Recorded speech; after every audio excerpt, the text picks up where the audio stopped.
Mr. Belial, can you hear me? Yes, ma'am. We will go on the record in the matter 26 CF 65, State of Wisconsin versus Brian Belial. The state appears through Assistant District Attorney Jose Vila in person. We have Joel Feliski, Defense Counsel, in person. Mr. Belial appears by video conferencing with approval of the court. We're set here today in this matter for a preliminary hearing. Mr. Belial, your attorney has filed a waiver of preliminary hearing document in the case file. Did he go over that document with you thoroughly? Yes, Your Honor. And that's your signature on the bottom of the document? Yes, Your Honor. And did you fully understand everything stated on that document? I did, Your Honor. Do you understand that once you give up your right, it's forever and you can't get it back? I do, Your Honor. Has anyone made any threats or any promises to you for you to waive your right to a preliminary hearing? No, ma'am, Your Honor. You're doing so freely, intelligently, and voluntarily? Yes, ma'am.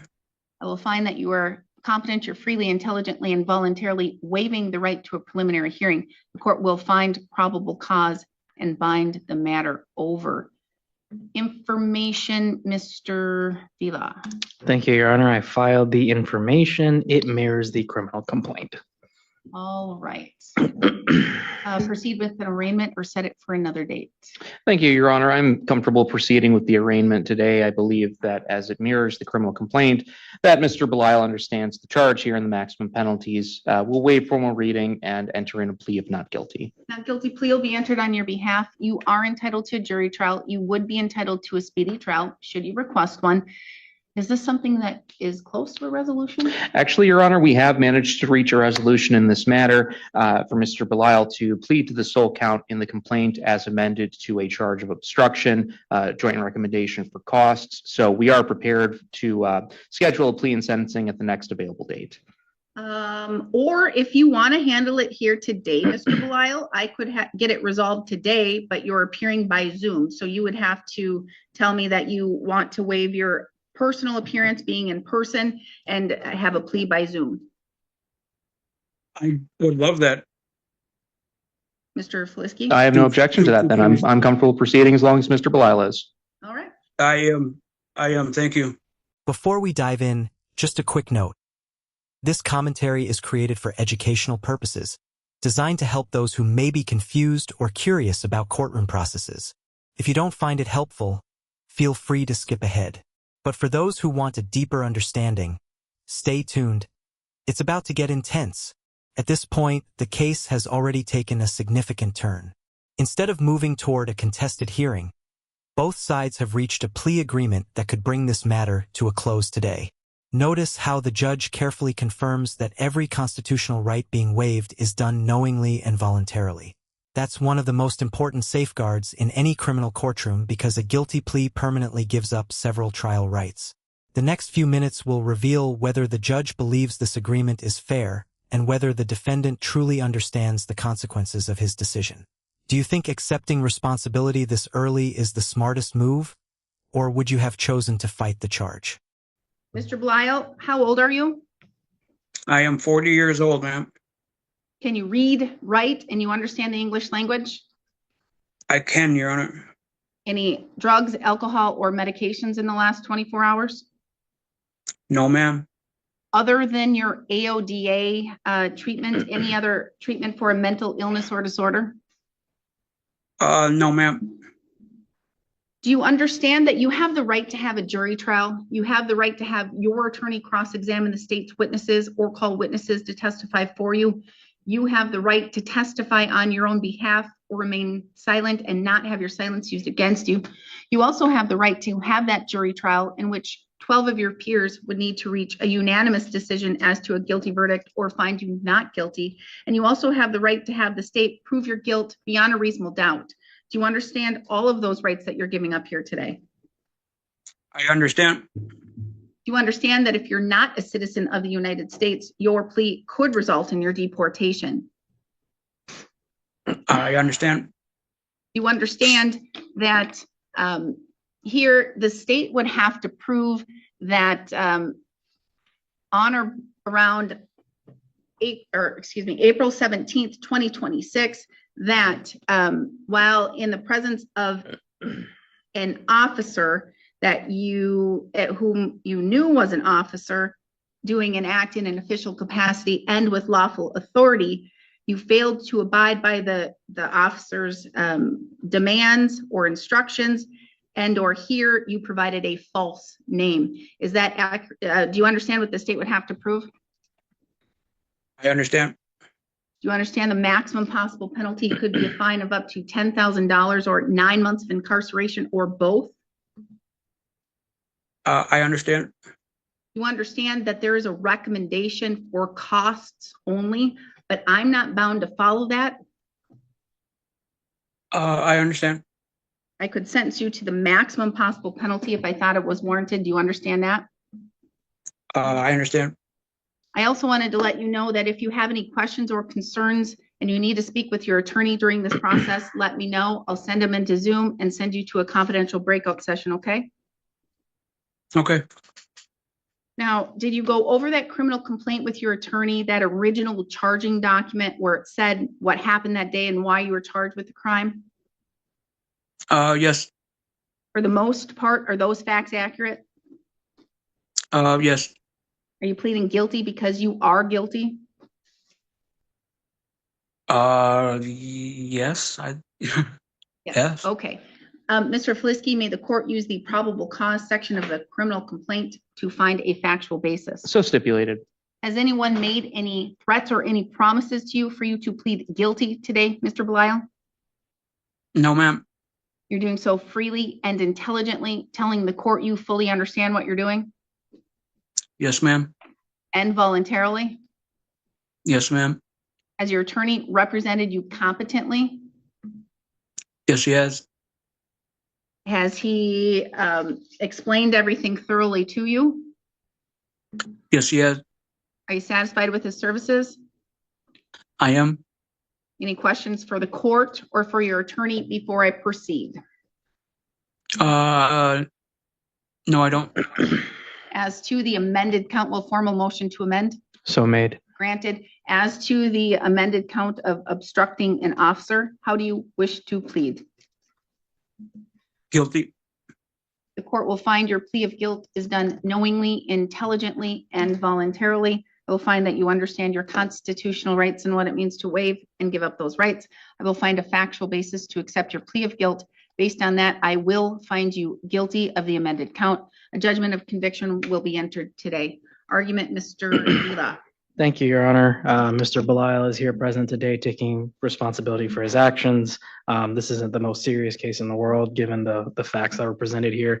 Furthermore, it's my understanding that he is going to be on supervision even outside of this case. Given all those facts, I think this is a more than appropriate resolution. I would ask the court to follow it. Thank you. Mr. Flisky.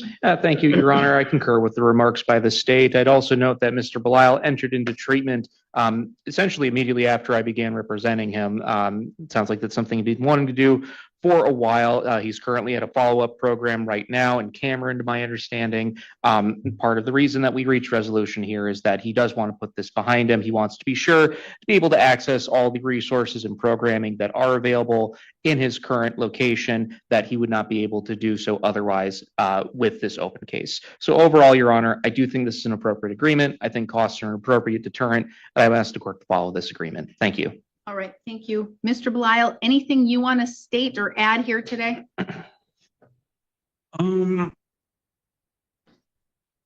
Other than I just want to resolve this and use the resources to better my life, better my chances at employment.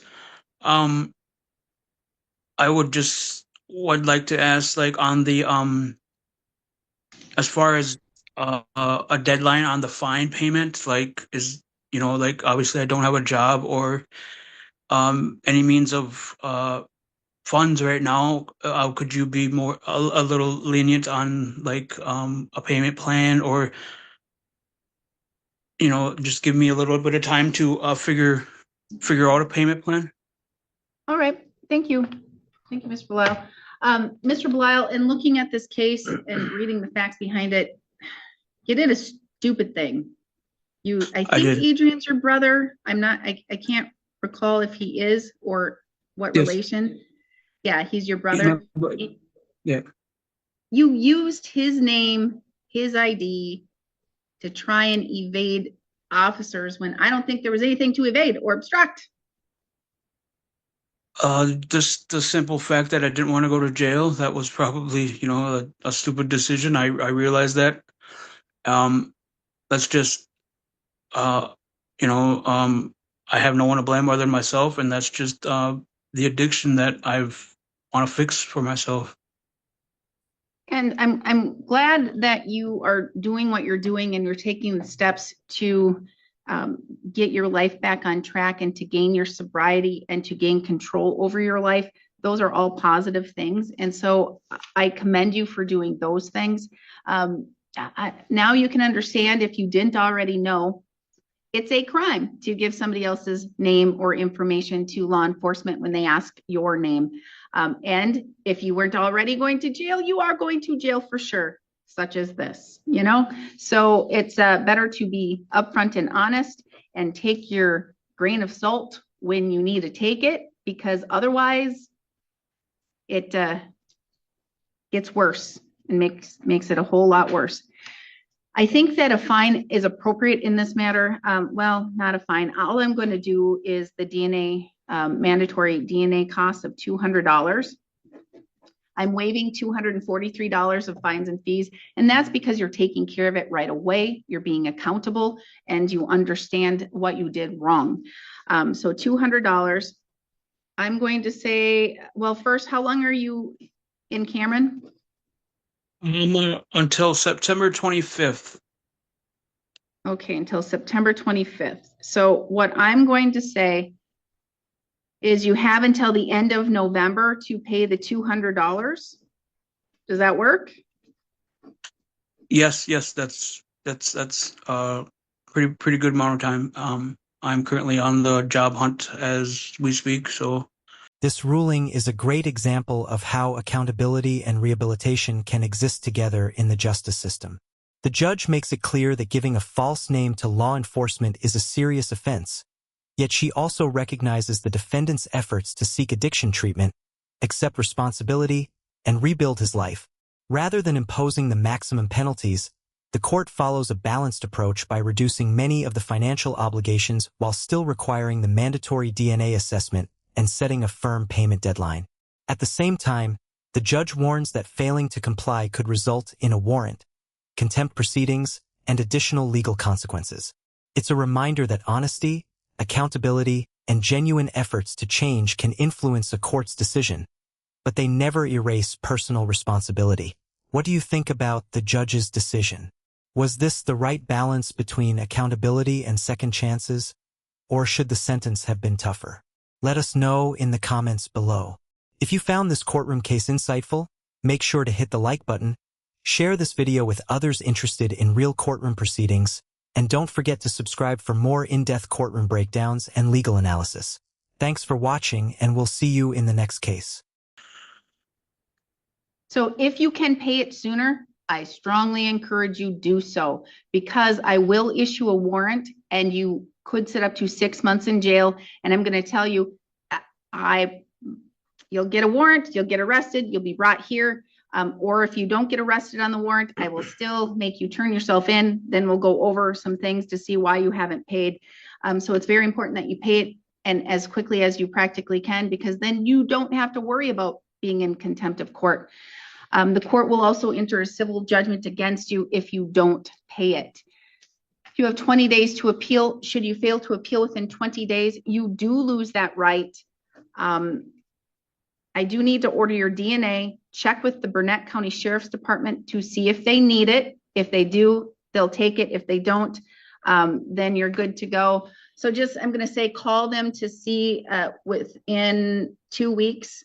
And if they do need it, then you need to work with them to figure out how to get it. You might be able to do it there in Barron, or I think that's Barron County, and get that taken care of. You have the right to request it be expunged through a written letter to the Department of Justice, not to me, not to the court, but to the Wisconsin Department of Justice. It's easy to do. Google it and you'll see how easy it is, or you can ask your attorney. He can help you if that's what you wish to do. I think that covers everything. Mr. Vila, I would agree, Your Honor. Mr. Flisky. Nothing further. Thank you. All right. Good luck to you, Mr. Belial. Good luck. Good luck. Again, please get that paid as quickly as you can, and please make sure that you call the sheriff's department and you see if they need your DNA and do it whatever way they indicate, okay? I appreciate it, Your Honor. Thank you. Are you still on Billy Boy Lane? I am. Yeah, that's my mother's. And 2560 is the last four of your phone? That's my mother's phone. That's fine. That's Mine. good. We're good. Okay. Okay. Your mom's Okay. fine. We'll be able to get a hold of her, Okay. a hold of you through Okay. her. All right. Okay. Thank you. We're adjourned. Thank you. You're done, Mr. Flisky? Yes, Your Honor. Thank you. Thank you. Record in the matter 24 CT 105, State of Wisconsin versus Daniel Bruce. The state appears through Assistant District Attorney Jose Vila in person. Mr. Bruce appears in person without counsel. We're set for a status conference. Mr. Bruce, this is getting extremely old. What do you have left to do? We're going to get them tomorrow. We're just back in compliance recently because wasn't engaging with them. So that I had to pay a $206 reinstatement fee to get back into compliance, and that's taken care of. So tomorrow, planning to You're go gonna- to the DMV. Do it tomorrow, Right. okay? Because I'm setting your next hearing date for Tuesday, the 14th at 11. Okay. Okay? Okay. If you have your license, you're good to go. All you need to do is make sure that the district attorney gets a copy of it. I think it'll be a print off on paper. But I think they accept that, right? The Yep, print, that's you fine. don't need the hard copy. You just need to show them that you Okay. did get your license, and then you don't need to appear. If there's still some kind of flaw in the system and you don't have it by then you can appear by telephone or video at that hearing. But I'm gonna say, I'm not going to take the, oops, I missed the DMV. Okay, that's Okay. not an excuse I'll take. All right. Having the DMV say, oops, you need to do one more thing, I'll accept, but not that you didn't go to the DMV and didn't pay the money and didn't get your license, okay? We're gonna knock this out tomorrow. Good. All right. Thank you. If you knock it out tomorrow, then immediately get a copy to the district attorney, and then he will immediately notify the court and the hearing will be removed and you'll be good. Good. Okay? All right. Thank you. Thank you. We're adjourned. You want me to grab? Yes, you can get the notice. CM 6-2, State of Wisconsin versus Trevor Durand. The state appears through Assistant District Attorney Jose Vila in person. Mr. Durand appears in person without counsel. We're set for a status conference. We were here back on May 27th. And I believe that an offer was presented and we were giving Mr. Durand an opportunity to consider that offer. Mr. Durand, what do you want to do? Well, I set up an appointment with Dave and I already had a class with him. So I started Monday, and every Monday at 10:30, I got 3 more left. Okay, Yep. But they said they didn't have proof here, so that's why I had to come in today. He said I might not have to appear, but okay. So you still have 3 left to do with Dave, yep, and they're weekly, right? yep. So let's get you another date. If you complete all 3 of those and we get confirmation that you have completed all 3, you won't need to appear at the next one because the state can just ask to have it amended to that ticket. Okay, Okay, and you're covered. You already have bail posted that will cover it, and you'll probably get some back. Okay. okay.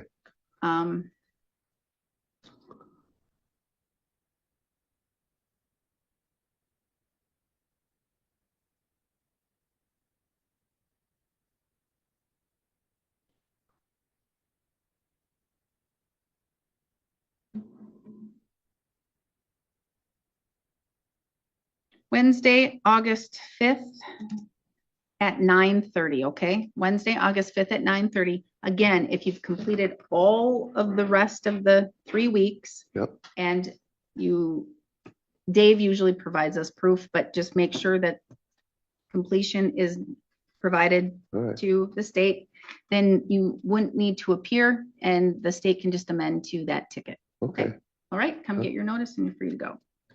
thank you. Because there's not restitution or anything, right?